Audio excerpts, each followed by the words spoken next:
నరసరావుపేటలోని Telugu Desam party కార్యాలయంలో శ్రీ పొట్టి శ్రీరాములు 125వ జయంతి వేడుకలు ఘనంగా నిర్వహించారు.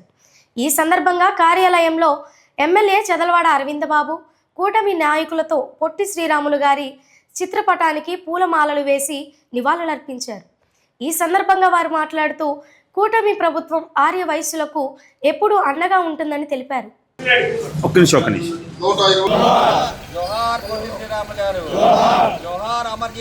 ఇవాళ అమరజీ పొట్టి శ్రీరాములు గారి 125వ జయంతి సందర్భంగా మరి అమరావతిలో ఆర్య వయసుల యొక్క ఖ్యాతిని పెంపొందించిన పొట్టి శ్రీరాములు గారి కాంస్య విగ్రహాన్ని 58 అడుగుల ఎత్తుతోటి ఆ కార్యక్రమాన్ని చేయడం జరుగుతుంది. దానికి దాదాపు 6 ఎకరాల స్థలాన్ని కూడా పొట్టి శ్రీరాములు గారి స్మృతి వనాన్ని ఏర్పాటు చేస్తూ ఉన్నారు.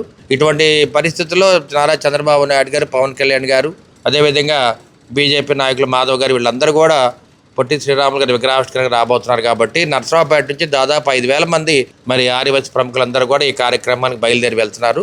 అందరం కూడా ఈ కార్యక్రమాన్ని విజయవంతం చేయడానికి ముందుగా మన సుబ్రాయ గుప్తా గారు, అదేవిధంగా కపిల విజయ్ కుమార్ గారు, మిస్టర్ గ్రాండ్ సుబ్బు గారు వీళ్ళందరూ కూడా దగ్గరుండి ఈ కార్యక్రమాన్ని ఏర్పాటు చేస్తున్నారు. అమరజీ పొట్టి శ్రీరాములు గారు 125 సందర్భంగా కూటమి ప్రభుత్వం, సీఎం చంద్రబాబు నాయుడు గారు, పవన్ కళ్యాణ్ గారు, అదే రకంగా నారా లోకేష్ గారు అమరావతిలో తుళ్ళూరు ఏరియాలో 58 అడుగుల విగ్రహావిష్కరణ ఈరోజు జరుగుతుంది. దాదాపుగా 3 ఎకరాల స్థలం కూడా ఇచ్చారు. అది చుట్టూ పార్కింగ్ లాగా అంతా తయారు చేయమని. మనకి 75 సంవత్సరాలు అయింది ఆంధ్రప్రదేశ్ అవతల నుంచి.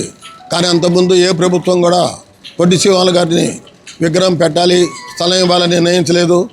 మరి ఈ రకంగా చంద్రబాబు నాయుడు గారు పొట్టి శ్రీరాములు గారిని విగ్రహాన్ని ఆవిష్కరణ ఈరోజు ఉదయం 10 గంటలకి పెట్టడం జరుగుతుంది. వారిని మనందరూ, మన వైశ్యాస్ అందరూ కాదు, ఆంధ్రప్రదేశ్లో ఉన్న అందరూ మనం గర్వించదగ్గ విషయం.